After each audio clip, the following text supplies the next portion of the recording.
Hello, everyone. How are you today?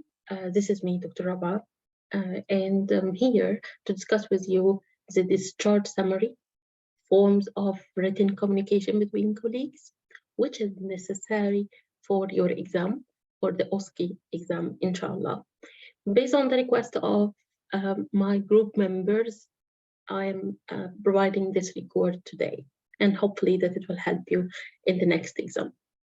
So, my dear friend, as all of you know, that you might have a station under the teaching module to comment on a discharge summary that's written by your colleague, or sometimes it can be admission notes or surgery notes.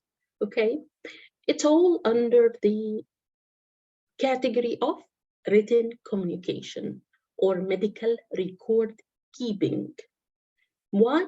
It's important skill for doctors. By the GMC, the General Medical Council in the UK, all doctors have a duty to ensure, the correct medical records. Okay, so let's see that the discharge summary. By definition, what is a discharge summary? Discharge summary is a handover document. So it's a form of communication between colleagues. It's a written communication form. And in the same time, it ensures the continuity of care, and it has a legal also role. Why?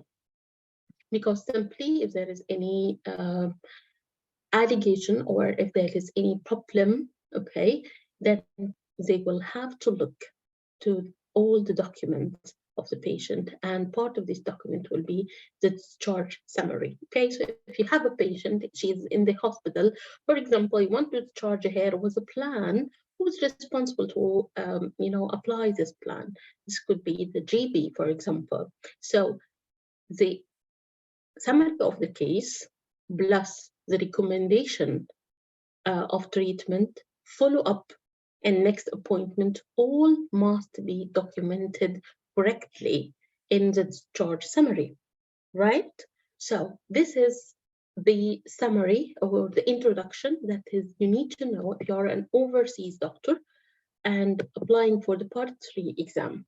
So such task of the discharge summary is testing your written communication between colleagues, and as well as it tests your communication with the junior who have made a mistake or he wrote inappropriate or insufficient discharge summary. Okay, so now let's see what is the tips for good record keeping, and this is a general tips by the GMC, as I told you. Okay, so it should be writing legibly, and it could include details of the patient, date and time, clearly sign all entries, avoid abbreviation, and don't alter any entry or any problem, that is made. Avoid unnecessary comments, check dedicated letters and notes, and check reports if any. This will be in line with the Data Protection Act in the UK. So the demographics or the thing that is necessary will be on the top of the discharge letter. That should include the patient detail, the GP details, and the hospital details. And don't forget that the discharge summary will have a copy that's sent to the GP, and another copy will be sent to the patient at home. Okay, so the patient will be able to read as well her discharge summary. Okay, so this is to be, to be legible. So we have patient details, include patient name, full name, date of birth, NHS number, and the patient address. GP details, in the GP details need the GP name, the GP practice or surgery, name, address, if there is any telephone or email, this should be mentioned as well. Hospital detail, this is very, very important. the discharging consultant, the consultant that the patient is responsible, the patient is under a specific consultant and he's responsible for the patient and the time of discharge, the discharging specialty or department, okay, and the date and the time of admission, date and time of discharge. Both are important to be mentioned in the discharge summary. Then the discharge destination, okay, so the patient is discharged to the GP, okay, discharge home, or the patient is referred, okay, to another place. So this is what need to be written clearly, okay. The clinical summary of the case as well, because it's a discharge summary, have a summary of the clinical presentation, hospital course of actions, if there is any procedure have been done, and if there is any treatment, okay, in discharge advice, the details of the treatment need to be written. Even if it is a drug treatment, it need to be drug dose in course. If it is other treatment, like for example physiotherapy or something like that, it need to be also written, and the duration, follow-up advice, okay, when the patient is required to come for follow-up, the further appointment that the patient need to attend, and other specialties that might be involved in the patient care. Let's have a look, my friends, now to this task. This task is example of a previous exam scenarios. Like it can come like this, can come in any other condition, not this one specifically. You might have in the exam 2 or 3 other papers that maybe contain the patient investigation result, the patient surgery notes, if the patient had a surgery, for example. So to give you a full idea about the patient, okay, that you are required now to correct a hair discharge information, okay? So let's read the task together. This task is simulated colleague task, okay, and this will assist the communication with colleague, patient safety, applied clinical knowledge. Here in the task, the midwife had called you as she's concerned with the discharge letter made by your FY2 or your junior colleague. In the next 10 minutes, you will expected to do explanation to the importance of discharge letter, review the discharge letter with the junior and provide feedback, support the trainee in their ongoing education. So here is the detail. As you can see, the date is written, the patient name is written, first and second name, also the patient date of birth, okay, patient address is given, the hospital details, South End Hospital, and the consultant name, okay, is given. As you can see, there is no GB letter, okay? So these are the things that you need to write down in your notes before you start your consultation to find, you should write the thing that is done appropriately and the thing that is missed, okay? Or the thing that need to be corrected. So this will be your aim of focus in the task. The patient was admitted on the 28th of April and delivered vaginally, but unfortunately developed a bad sphincter tear, OASI. The tear was repaired. She was discharged on Augmentin 1 gram BAD, and he didn't try it for how long, and lactulose syrup and laxative sections, and incidence of recurrence is up to 40%. So next delivery, better to be cesarean section. She should be seen after 12 weeks by the specialist nurse. Okay, so as you can see here, there is a deficiency of the applied clinical knowledge. However, we do understand that this, our junior is just a small, starting their career, FY2. Okay, so we don't expect that they have the correct knowledge.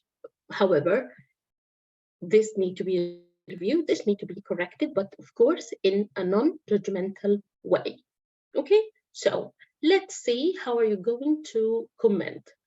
If I want to look here to the things that need to be corrected, for example, okay, he wrote the patient admission date, okay, and the patient is delivered vaginally.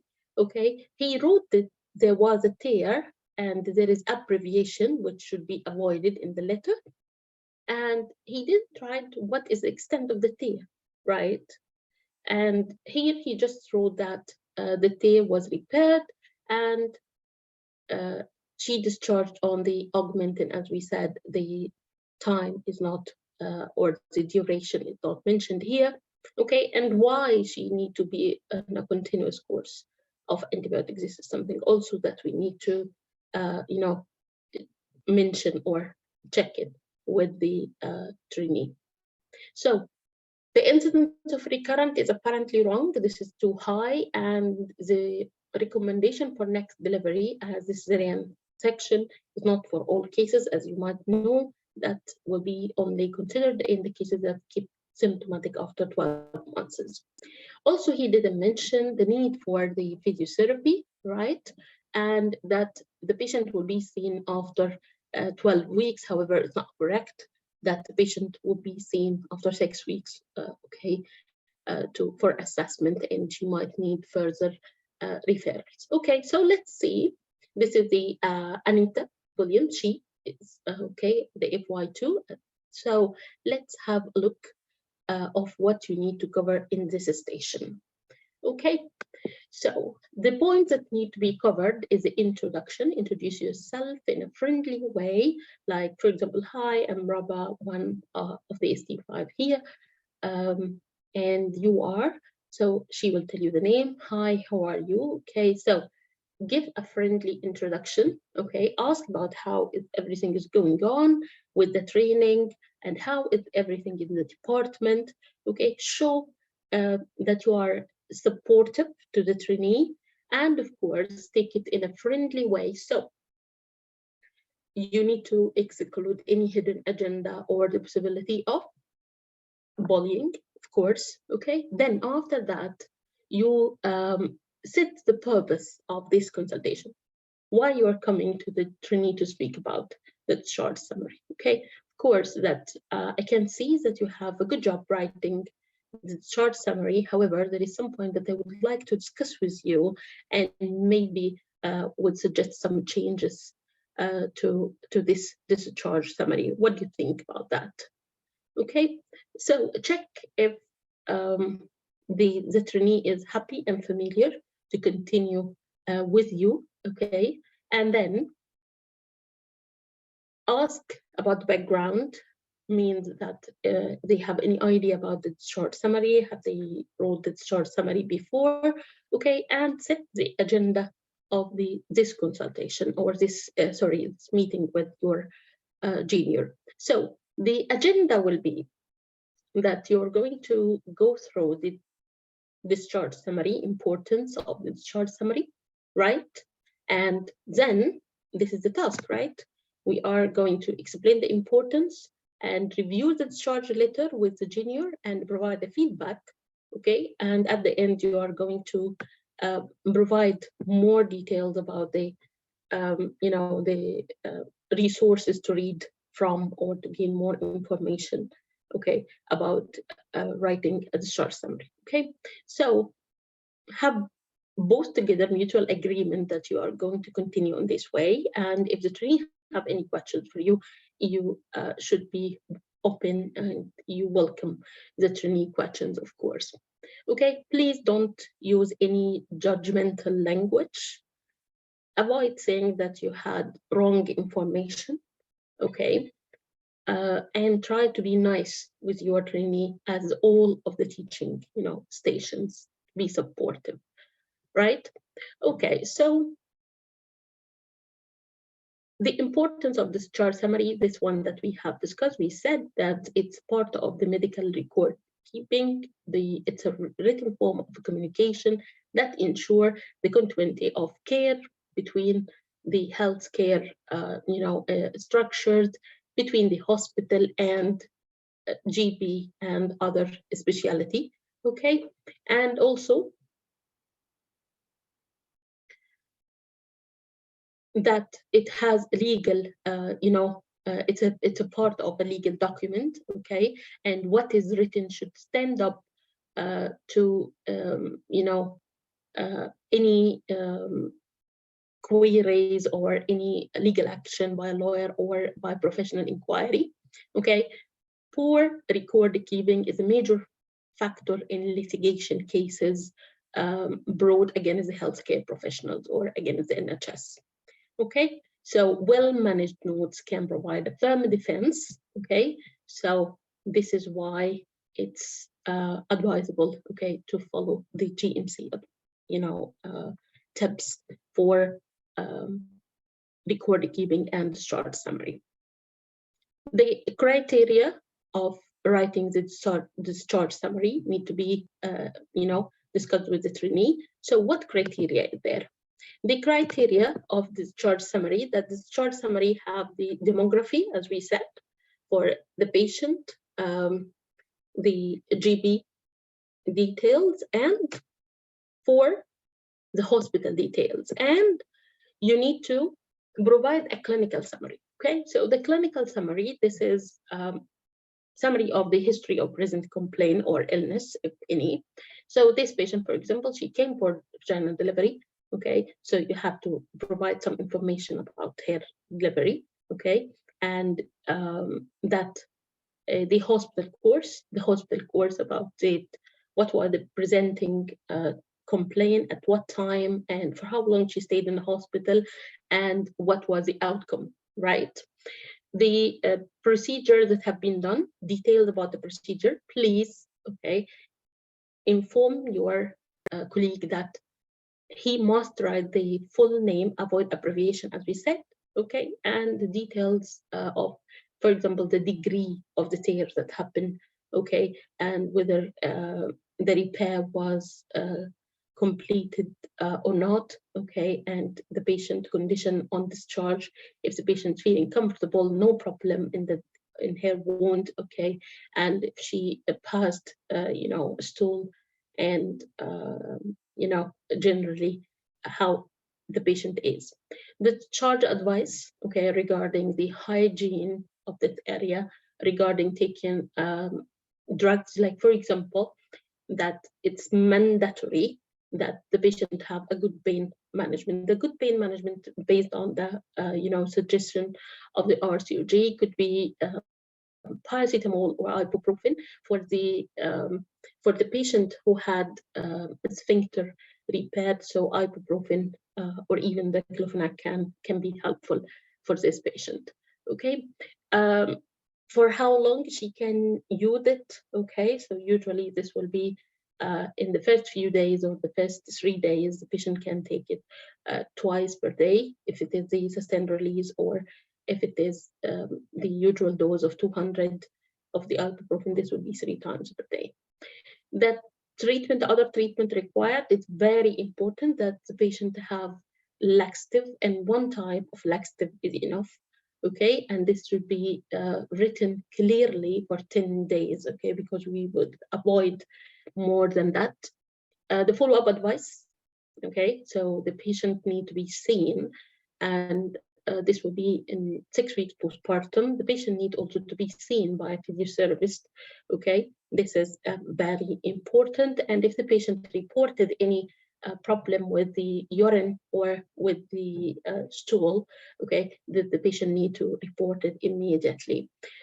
So it should be clearly written, the further appointment, okay, and the other specialties that might be involved in the patient care also should be mentioned. Regarding the information of the sphincter, recurrence, this is also need to be corrected in a nice way to the trainee, that the risk of recurrence is not 40%, by the guideline it's around 5 to 6%, I think. Okay, so it's not that much high. And regarding the mode of delivery, this will be based on the follow-up, okay, and based on the patient is kept symptomatic or not. Okay, so this is the thing that need to be mentioned. And of course, the discharge summary must be signed by the person who did this discharge. Okay, my friends, so this is my advice to you.